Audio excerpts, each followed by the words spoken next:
Ayan, nagbabalot ang lola ng lumpia. At alam nyo na ang ingredients ng lumpia, mga guys, di ba?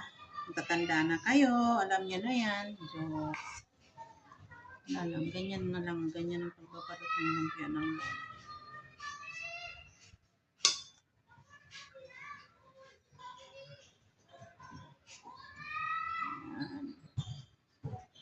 Binunting ko yung tagiliran ng mga rapo.